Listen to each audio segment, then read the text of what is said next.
Nous sommes toujours dans l'ambiance du 19e Congrès national de néphrologie qui se déroule à Casablanca du 2 au 4 mars 2023. Marhaba bikoum, le studio de néphrologie 2023. Marhaba bik, Dr Kenza Soulami.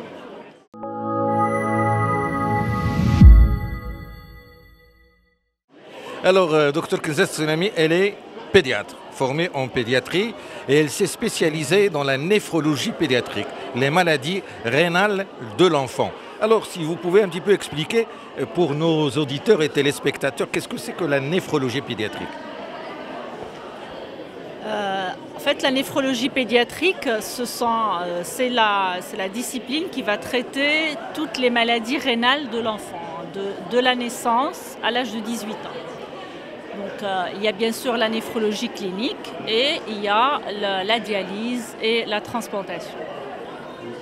Dans le contexte marocain et de façon générale, quelles sont les pathologies rénales les plus fréquentes chez l'enfant marocain? Alors, les pathologies rénales les plus fréquentes, d'ailleurs partout dans le monde, pas seulement au Maroc, ce sont les malformations rénales congénitales qui sont responsables d'insuffisance rénale chronique chez l'enfant.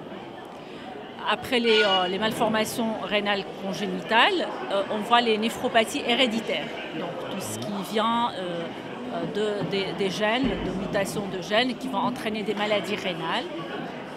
Puis après ça, on a les glomérulopathies. Il y a bien sûr les maladies lithiasiques, il y a aussi les néphropathies interstitielles, etc. Mais en gros, les plus fréquentes, c'est les malformations. On les appelle actuellement les anomalies de développement rénal. Parce qu'il y a eu un incident au développement des reins et des voies urinaires et cela va entraîner des malformations des voies urinaires ou rénales qui vont aboutir à une insuffisance rénale. En second lieu, c'est les néphropathies héréditaires. C'est les axes les plus importants qui donnent l'insuffisance rénale chronique. Ceci dit, il y a d'autres maladies qui sont curables et qu'on traite. Alors pour ces maladies malformatives, est-ce qu'ils sont détectables? Est-ce qu'on peut les diagnostiquer avant d'arriver au stade de l'insuffisance rénale? Oui, tout à fait. Les anomalies de développement rénal, normalement, doivent être diagnostiquées en prénatal, pendant la grossesse. Pendant les échographies qui sont faites durant la grossesse, normalement, on devrait diagnostiquer les malformations rénales pour les prendre en charge à la naissance. Ça commence à se faire de plus en plus, mais malheureusement, ça ne se fait pas toujours. Et donc, on a des enfants qui vont nous arriver à un stade avancé déjà de la maladie rénale, ou alors qui vont faire des complications de leur malformation et pendant ces complications et la principale de ces complications, ce sont les infections urinaires et c'est là qu'on va constater qu'il y a une anomalie de développement rénal et qu'on va prendre en charge.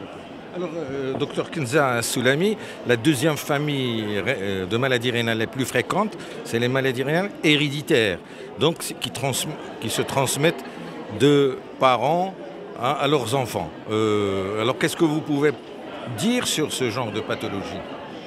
Comment les éviter? Alors, ce genre de pathologie existe partout dans le monde, hein, pas seulement au Maroc, mais on a peut-être je dis bien peut-être une incidence élevée parce qu'on n'a pas, les statistiques au Maroc, mais on a probablement une incidence élevée du fait de la consanguinité. On a des mariages consanguins dans nos familles marocaines qui existent toujours jusqu'à aujourd'hui.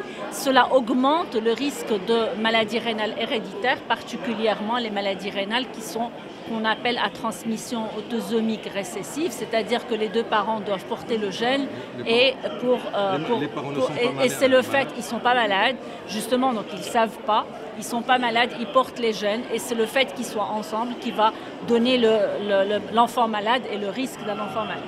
Alors, docteur Kenza Soulami, qui dit maladie rénale chez l'enfant qui arrive au stade d'insuffisance rénale terminale, dit dialyse. Alors, quelle est la spécificité de la dialyse chez l'enfant? D'ailleurs, la dialyse chez l'enfant n'a rien à voir avec la dialyse chez l'adulte. Hein, d'accord. Donc, il y a des paramètres très spécifiques à l'enfant Et chez l'enfant, on va toujours préférer ce qu'on appelle la dialyse péritoniale par rapport à l'hémodialyse. Pourquoi? Parce qu'elle est un peu plus physiologique, elle va laisser l'enfant dans sa scolarité et ne va pas perturber sa vie sociale parce que ça se passe à la maison. Mais ceci dit, bon, bien sûr, ça ne veut pas dire qu'on ne peut pas faire de l'hémodialyse.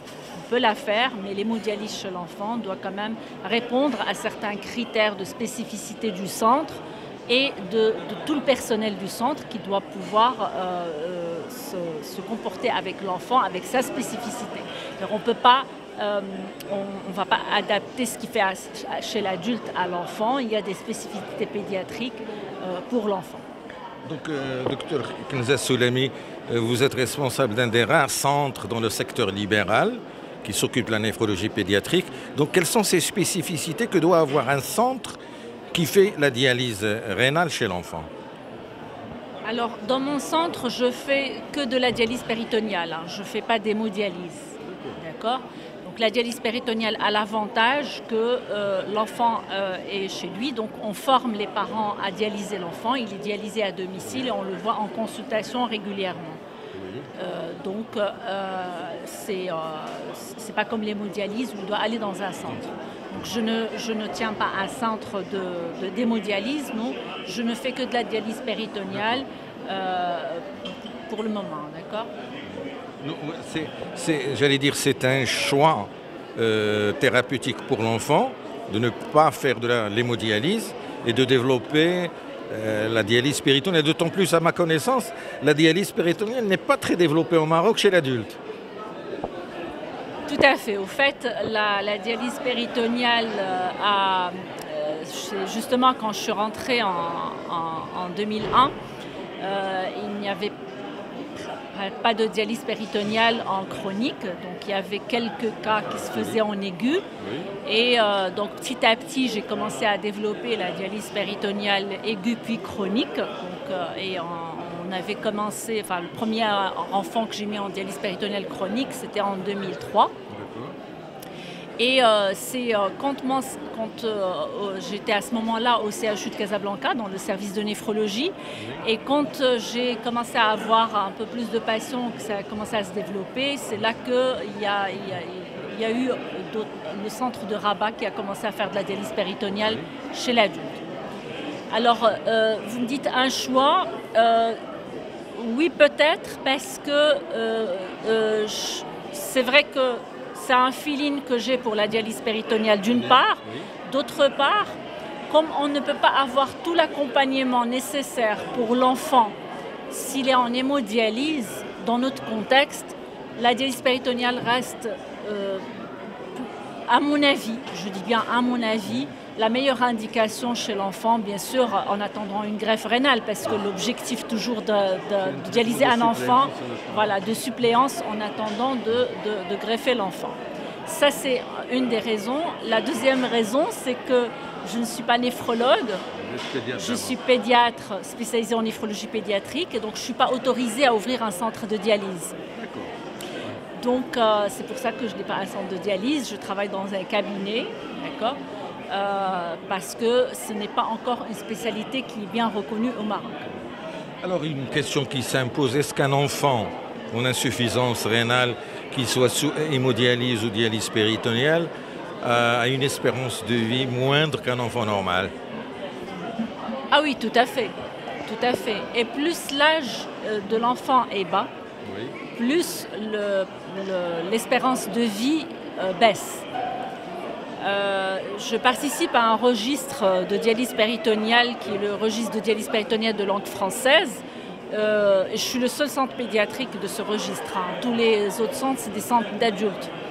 Ils étaient un peu choqués du taux de mortalité dans mon centre, mais quand j'ai repris mes résultats, je leur ai montré que ce taux de mortalité était bien inférieur à ce qui est dans la littérature, parce que mes patients, c'est des enfants, et la mortalité était beaucoup plus importante chez les enfants qui ont moins de 5 ans. Donc quand un enfant commence la dialyse avant l'âge de 5 ans, il a plus de risque de morbidité qu'un enfant plus âgé.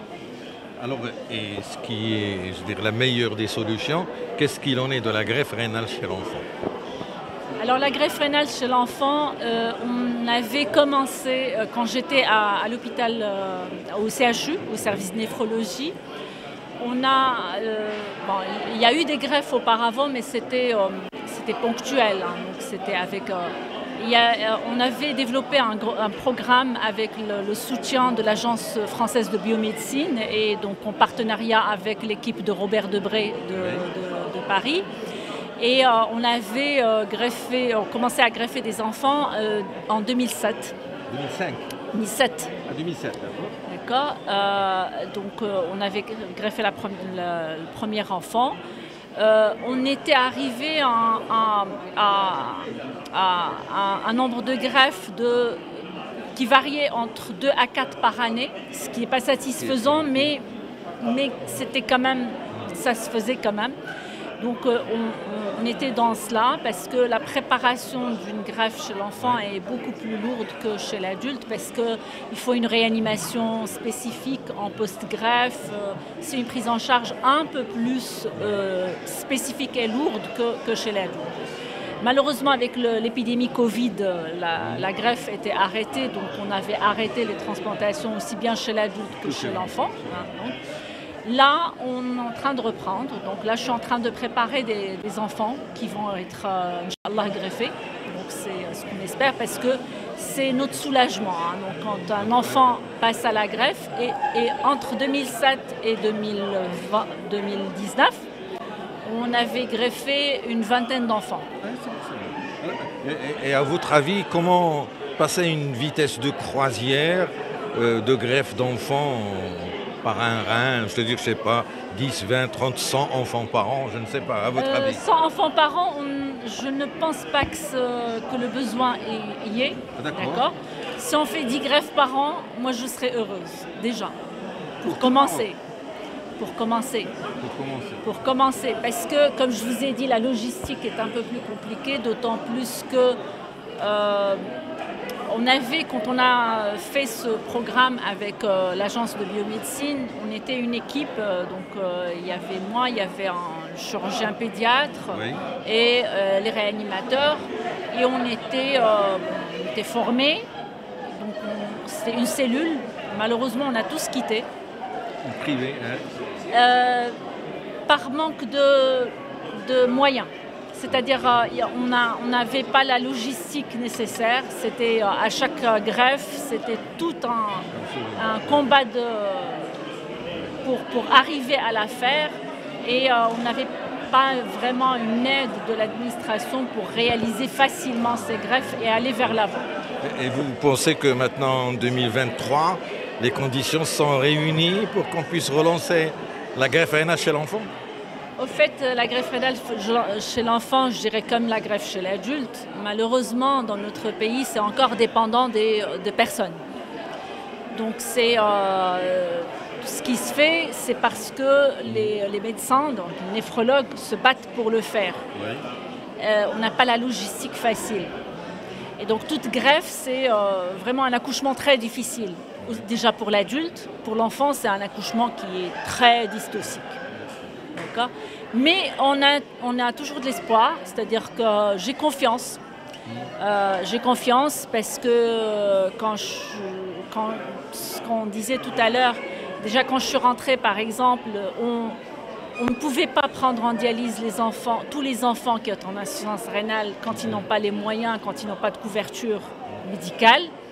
Alhamdoulilah, aujourd'hui, il y a l'assurance maladie obligatoire pour tout le monde. Donc on n'a plus ce souci de est-ce qu'il a la couverture ou pas. Donc c'est déjà un pas vers l'avant qui est un bond vers l'avant qui va il va avoir une justice quand même d'équitabilité de soins.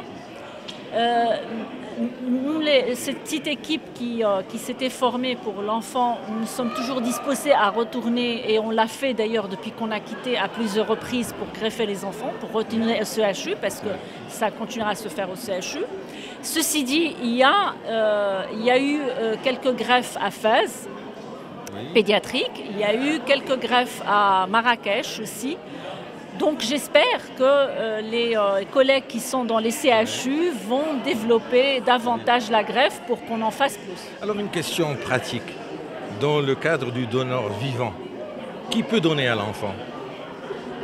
Ses parents, ses frères et sœurs s'ils sont adultes, ses oncles, ses tantes, ses cousins. Donc c'est les donneurs vivants autorisés par la loi marocaine. Tout le monde se pose cette question, est-ce qu'on peut mettre un rein d'adulte dans un ventre d'enfant? Oui.